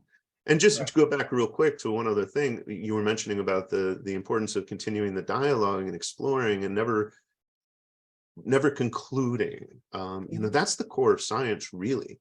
Right? People talk all the time about, well, science has proven this, that, or the other. But if you look at what science does, science is inherently designed not to prove. Science is built and based on the idea of failure to disprove. And it's a very logical thing to continue to question this, because even if the way you describe it in terms of the human experience of this, which is an emotional thing and an important one, but even if you look at it logically and say, we've been developing scientific models since the beginning of humanity, and the number of scientific models, or I should say the percentage of scientific models that have been proven to be incomplete or inaccurate is, to date, 100%. 100%. Literally every single one of them has been shown to be incomplete or incorrect. So what do you think the odds are, based on that today's model is correct. Really small, really, Or really that we have small. arrived at the epitome of answers and Yeah. complete So theories, accurate theories. Yeah. it's very logical to assume that whatever our understanding is today is probably not complete, right? Like it's a very rational thing to say, well, we still got more way to go, because we always have. And just personally testing the phenomenon out there. I mean, when I look at an utloddle and I think, oh, people created this based on their experience, based on testing different materials, based on practice, and utloddle able to employ leverage and this, that, and the other, and all the scientific principles. They didn't have a language to describe it. They had direct experience to arrive at it, much more sophisticated and accurate and true than any kind of theorizing can come on its own. So I thought there's a role for our direct experience, and to trust it and believe it, to question it, to seek theories, to share notes along the way with one another. I just think that's a valid process in addition to every other method we can to explore the nature of reality. Yeah, it's so important. Thank you very much, Jeff. Thank you, Brian. Thank you. Yeah, absolutely.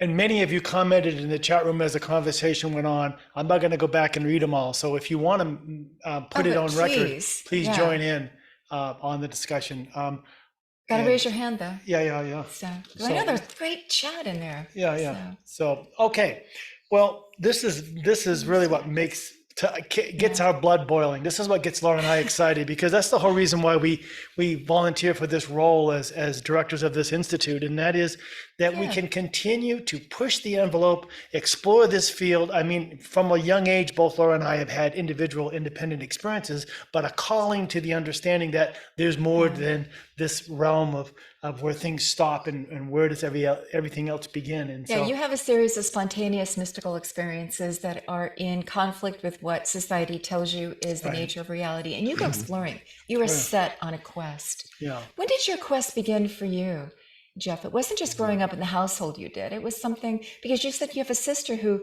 didn't take to these notions. Yeah. But what is your quest in life? When did it begin? How is it adapted to the I think at different levels it's been around my whole life, right? Sure. It's because of my nature. I am, I have spent the majority of my waking hours in one form or another questioning what is the nature of myself, what is the nature of the universe, and just always been interested in exploring it in that sense. And I've done that from a variety of different ways, as we talked about, whether it was just making up stories or science is a piece of that too. So all those different aspects have always been there. I think as I've gotten older, that quest has morphed, right? And probably in the same way that anybody's quest morphs through life, you have a certain period where it's just like, I really want to have a roof and food, and okay, right? And then there's other times where you're like, okay, I have a roof and food, I can spend more time focusing on other things. Certainly within the last 10, 12 years or something like that, my interest in doing additional research and helping to sort of share the findings of this has grown substantially. Partly because I have a little bit more time to focus on it, but also because I think the universe has sort of like started to usher me in that direction, and through the sequence of events that it has. The becoming more involved in ICRL was a result of circumstance, but at the same time as I began to do it, I started to feel, yeah, this feels right. And now it's a question of having more and more opportunity to have these kinds of discussions, to share ideas with people, to learn from them, the ideas that they have that can help me expand out my understanding, because I have my own model of the universe and how it works, and it's gotten rather fascinating and complex over the years as I try to avoid the usual traps, right? Like for me, how do I train my mind not to fixate on time as a unidirectional thing, right? How do I not get trapped in the idea that space is foundational, but rather a consequence of how I organize my thoughts and so forth. Right. So as I talk to other people, people share stories, sometimes totally new things, sometimes things that I would have said, yeah, I sort of understood that, but I never understood it from that way of looking at it, and so forth. And so it's just continued to evolve for me, into just more of a passion for doing it, I guess. Yeah. Let's talk about the usual traps, but first Paul wants to. Well, Martha put an interesting question, going back to the broadest question of all, and that is, what have you, what's been the most unexpected or stunning results of that you personally generated or observed being generated in the lab? You know, what are these things that just fascinates you the most about your experience? The anomalies that kind of raise their hand like a red flag and go, hey, look over here. Boundary needs to be expanded. That's a good question. It is. To be honest, the most aha moments for me in all of this tended to be aha moments of understanding the nature of humanity more than the nature of the universe, to be honest. Interesting. Yeah. You know, it didn't really strike me as outrageous that time and space don't play a role in this, which most people would have been like, oh, well, that Yeah. I never would have imagined. Wasn't so much as a surprise as understanding the nature of how people are and how they react to the ideas, and where you find people who respond so positively where you might not have expected them to. And occasionally the contrary, people who you thought would be pretty, excited about this, and they're like, oh, I don't want to know. Don't tell me. That's been the biggest surprise, is the humanity piece of this, to be honest.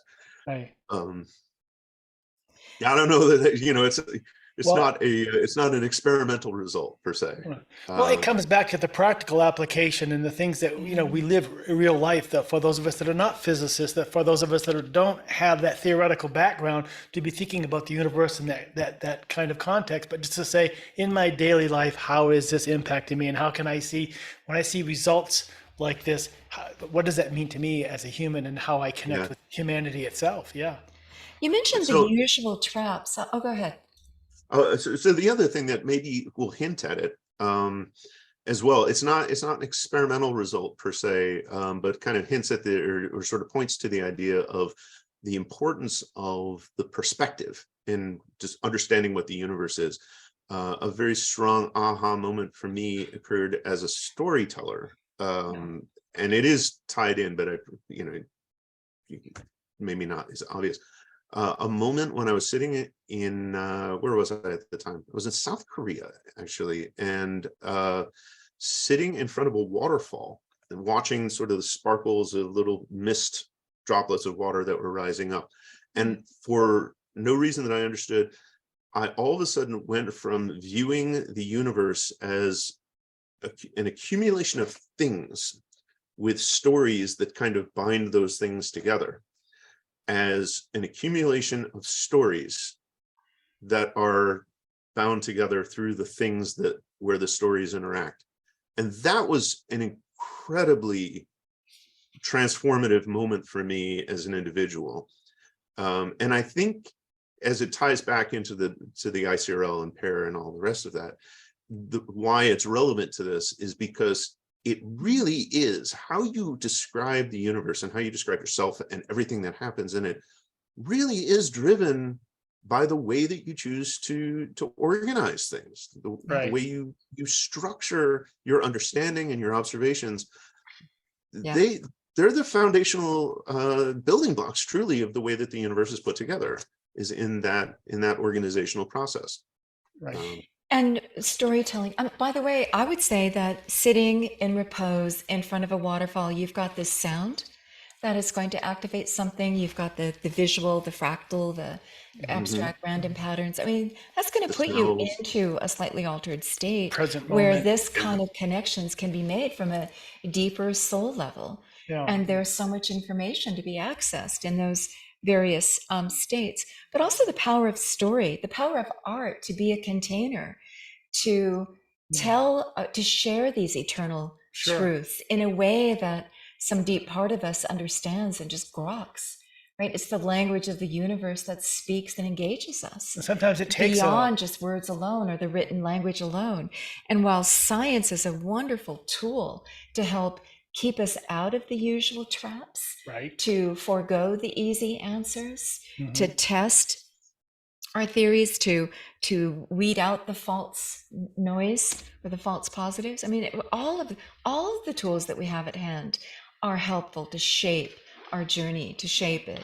I don't think we need to cut out anything. We don't need to cut out science. We need to cut out the non-science. We need all of it, right? Yeah. That's why we're multilingual, if you want to say, of all of our tools beings, because it's going to take all of that to arrive at an answer, all parts of our receptor sites that we're gifted with. It goes back to indigenous societies in their what we think of as storytelling or A mythology. key tool, But for they don't them. think of it. They think it more as that's reality, that they have to tell the story. Yeah. That Yeah. what we call a story is a cosmology for them. That's their science. That's their ability. And point. so, and bringing it up to today in the world that we live in today, Jeff, as a screenwriter and an interest in theater and all of that. I mean, like the film The Matrix, it kind of opens up a door for those of us that need to have a visual representation of what we're talking about, even though, Yeah. we don't want to have to use a blue pill. We want to be able to have a direct experience through our own physiology somehow in direct relationship. So, Oh, my newest Yeah. favorite movie is Everything, Everywhere, All at the Same, or All Together. Everything, Yeah, that whatever. film. All at Oh once my or something. God! Yeah. And It's I the love latest. it because it has all the the fight scenes and everything, and I'm like, one more movie with all these fight scenes, like, oh. But then it goes, oh, the mother-daughter relationship. Mhm. That I will rescue you beyond the Right. challenges of space-time continuum and everything else. Yeah, that was such a beautiful. This is what truly Anyway. matters: is love and connection and relationship. I just thought brilliant. So it's a good follow-up to the Matrix, Yeah. playing with those themes. Yeah. So, Yeah. what do you think about that? Yeah. Oh, yeah, I couldn't agree more. The beauty of these sorts of things, whether you're talking about these ideas of constructed reality from the Matrix, whether you're talking about the Force from Star Wars, all of these things, the beauty of this Multiverse. Yeah. is that it gives us an opportunity to really start to appreciate, think about, explore these things in a very non-threatening way, right? Yeah. I can talk Playful. about, Yeah. exactly. I don't have to be play with right. it. I'm just exploring. Yeah. And you don't have to stand up and identify yourself necessarily as somebody on a fringe, because that can be uncomfortable.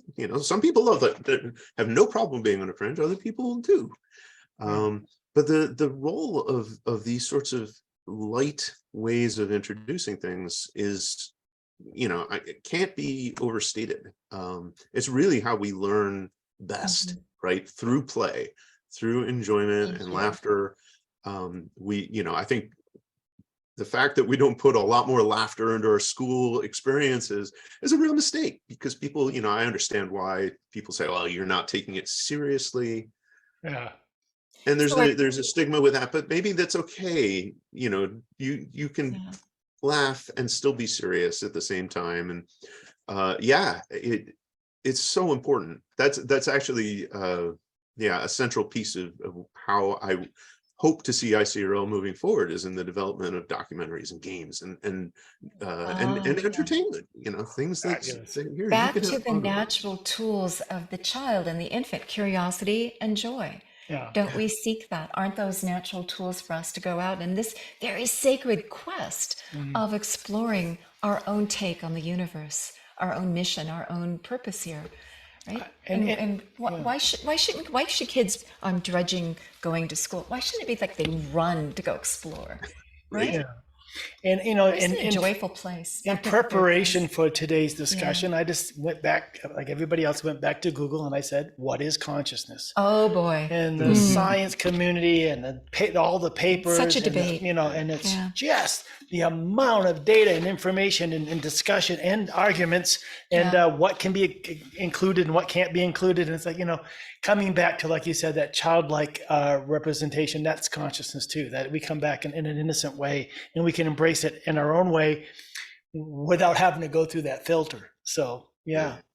Yeah, I had mentioned Questions briefly that are we're doing this language of consciousness workshop, and it was motivated out of exactly that kind of observation. I was sitting in a conference lecture, listening to somebody talk about consciousness as it relates to religion, and looking around a room, 75 people, and realizing there probably weren't two people in there who shared the same definition of the words consciousness or religion. Right. And Oh, the yeah. guy talked Or for about half spirit. an hour, and Yeah. I am sure that nobody heard the same story that he thought he was telling. Right. And I realized that it's okay for people to use their own language or their own vocabulary, but we do need to recognize Yeah. whether or not we're using those same words to mean different things. Sometimes those words mean incredibly different things, and it's easy to recognize. Like you use the word, I don't know what, tank, right? Somebody thinks that this is where you put fish, and somebody thinks that it's a vehicle that you drive around and shoot munitions out of, right? Nobody gets those confused. It's fine, right? It's But context. Yeah. you use the word consciousness, and you're talking to a neuroscientist, or you're talking to a Tibetan monk. You're probably not talking about the same thing, but you might very well think that you are, because the language isn't, or the context isn't separating it out enough for you to realize. And that's so important, that like when you said you do a Google search on the nature of consciousness, and you're getting answers for people who just aren't even speaking the same language. Right. Exactly. So, and that would be logical that emergent ideas or emergent understanding of things we think we know, that's going to happen. And all these terms are so loaded as well. So what is this new? Sign us up for that workshop. We need to be there. All right. Yeah, we need to. We got all kinds of. Because I think that, storytellers, we're telling, what is the ultimate underlying meaning of the stories that we're telling ourselves? Mm-hmm. What did it mean for our ancient cultures? What does it mean for us today? What is the evolving story? What is this? And one thing that we're working on with Brian Tucker is, what is this new identity for us? What is our new role? Yeah. What is this expanded sense of ourselves? And we better figure it out, because the old story is leading us into the brick wall. We need the power to jump over the abyss and get on to the next evolutionary step in our story. Yeah. And recently I received a couple of emails from people saying, I really enjoy what's happening with the Institute. I'm not as scientific as you. I just enjoy and say, well, we're not scientists. We're not trying to be scientists here, but we're just trying to explore what we know and still come back. That's kind of pretty much makes you a scientist. You know that, right? Yeah. We're explorers, right? We're researching in our own way with the tools that we have. And one of the tools that we have are fellow human beings to tell the stories of their research, from the arts to the sciences to life's journey. We want to hear it all, right? We want to share with one another and weave our stories together. We want to build community. We want to build relationships. Brian also said there's another film that's worth watching. Brian, come back on. He said Slumberland on Netflix. Experience of understanding the interconnectedness between realities and this other realm. Hi, Brian. Yeah. Hey, quick, Slumberland is just fun. It's a good, it does deal with a kind of mature subject of loss and grieving, but it's really a fun understanding. And also the movie Arrival, I thought was quite good, along with Interstellar. All these ideas about retrocausality. And Jeff, you had talked about the syntropic nature, what it means to think more about things syntropically. I mean, I feel like our culture would really benefit from having models and an understanding of what this way of thinking might be about. So these are kind of movies that suggest this new way of thinking. Yeah. I have a growing page of notes that are telling me that should be my next book, is trying to capture all this, the way that I think about this, not necessarily because the way that I think about it is right, but because as a minimum, it gets it out there that somebody can look at it and go, aha, that makes sense, or this doesn't. Jeff, have you thought about that? This, whatever. And, but until you've written it down and expressed it so somebody else can read it, it's still just trapped. But I continue to develop, these models of the way I view things that help me understand the things that I've seen, the data that we've collected over the years. How is it that you can have an effect on something that happened in the past? If you think about it this way, But So that is yeah, a valid. I couldn't agree more. It's such a, and I'm excited about doing it. It's just Yeah, great. Thank you. Thank you. Thank you, Brian. Don't, I was just going to say, define syntropically, somebody's asking.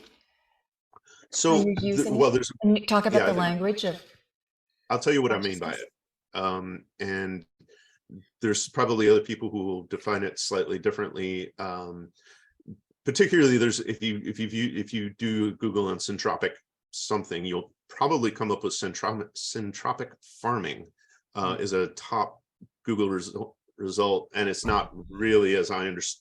I haven't read that much about syntropic farming because I'm not into agriculture that much. It's not exactly what I mean. So what I'm talking about is if you are familiar with the principle of entropy, which is a result of physics equations, Right. primarily. Energy slowing down. And it is what results in, to fast forward through all the math, right? It predicts that energy and information are going to flow forward in time. It predicts that things will tend from more ordered to less More ordered chaos. systems, right? Yeah. It's sort of, and it really, to be a little bit metaphysical about it, it's a causal way of looking at the universe. Things go forward in time. Things happen because it's caused by whatever came before. Yeah. There is another solution to those same equations that people dismissed because it has a very pesky negative sign under a square root. And so everyone said, it's a mathematical artifact. We're not going to worry about that. But if you follow that set of solutions, you get the complement to all of that, which is to say information and energy that are flowing backwards in time. You have, instead of things that are going from a highly structured state into a non-structured state, you get things going towards structured states. Now, people, there's a prime example of where this happens that is really important to all of us, and it's evolution, right? Entropically, we should not have evolved from amoebas. We should have evolved into amoebas. Us, as our big complicated life structure, should become less organized. We shouldn't become more organized, right? But so, aside from life, everything's working fine, right? But syntropy is, again, as a complement, it's a way of looking at it the other way. It's, rather than saying a causal perspective where what happens next is a result of the state and the things that happened before, rather it's a way of looking at it as a purpose driven. Why did we take that next step? Because we are targeted toward some future point, some future state, or what have you. Think about it rather as sort of like, well, why did the river flow in this particular way to get to where it went? Well, it's because that was that future point of where the water is, that was at the lowest gravity point. Water naturally flowed that way because that's the future towards which it was natural to go. And syntropy is sort of a way of thinking of that. That's a very loose argument, or pardon me, not argument, a loose description of it, but trying to sort of. And I'm curious how that applies to agriculture, but that's for another I don't know discussion. how it applies to agriculture at all. That's why I That said. is You can also expertise. say, the I have state no of idea. all potential is pretty ordered, and then as it unfolds itself, it gets a little chaotic and experimental. So I can see that happening. But it's really about taking a purpose focus on how things evolve as opposed to a cause, right? Yeah. Right. Yeah. And then get back to relationships. So This wow, we've covered conversation. some ground here, didn't we? We have. This has been fun.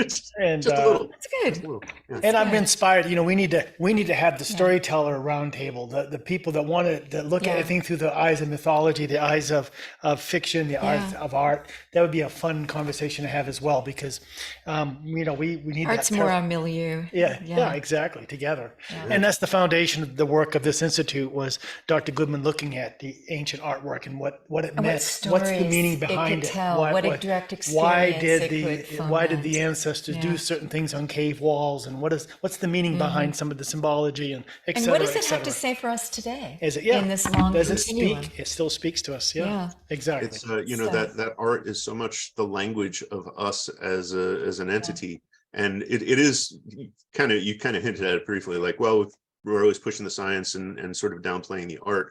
It's such a mistake for us, because it's the language, it's the most foundational language for us. And we don't teach people how to embrace it, right? We don't emphasize how important it is that we need this. You can't do good science without having an appreciation for art and the language that it is able to convey.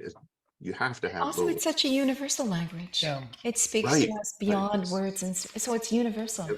We Yeah. don't need the written or spoken. We're going to tell you about our museum exhibit We'll talk that we've not been now. invited to do. Not now, Okay. in the future. Yeah. But anyway, so we're at the end of our couple of hours Well, we wanna- allotted with you, but you must come back, and we must. I know talk that more. Brenda is proud.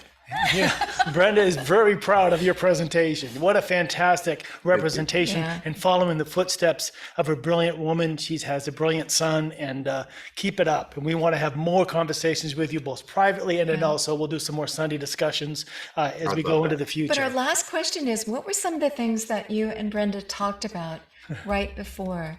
Yeah, I'm sure you were there with her. What were some of the last things you talked about the future, about the mission, the goal?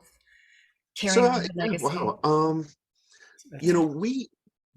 Those conversations in terms of ICRL weren't amongst the last. We've been talking about it for several years. And I didn't want to get too personal, but yeah. sharing, where we wanted it to go. And it was important to me because I wanted to make sure that I had this vision, right? I wanted ICRL to have a stronger emphasis on art, on health, on all these sorts of things that weren't traditionally certainly not part of the pair work.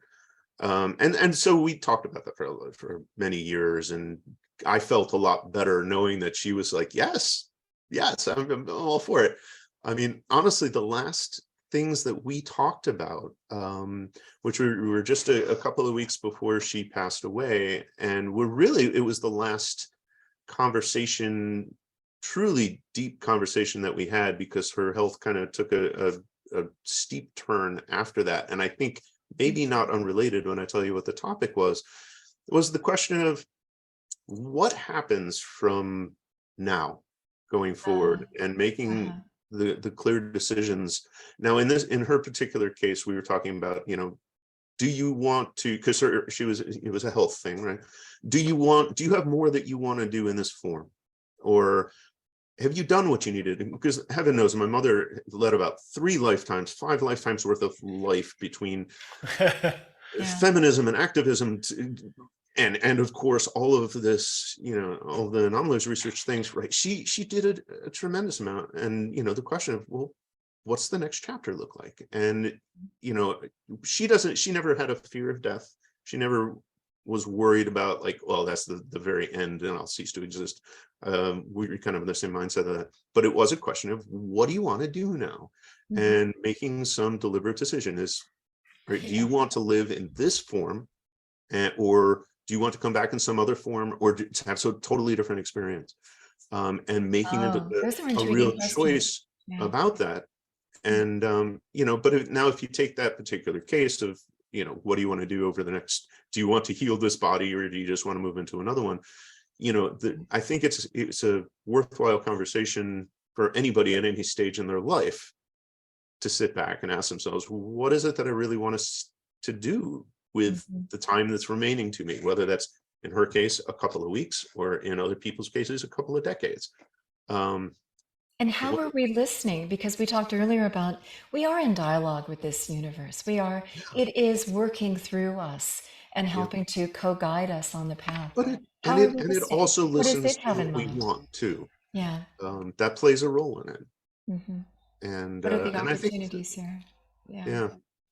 So that was kind of the last, really in-depth conversation we had was, well, where do you go from here? And it's a good question for anybody to ask every day. Yeah. Fantastic. And thank you for all the work that you have done and are doing, you and the whole team at ICRL. Yeah. Thank you. And the publications, from the arts to the sciences. Yes. Thank you, Jeff.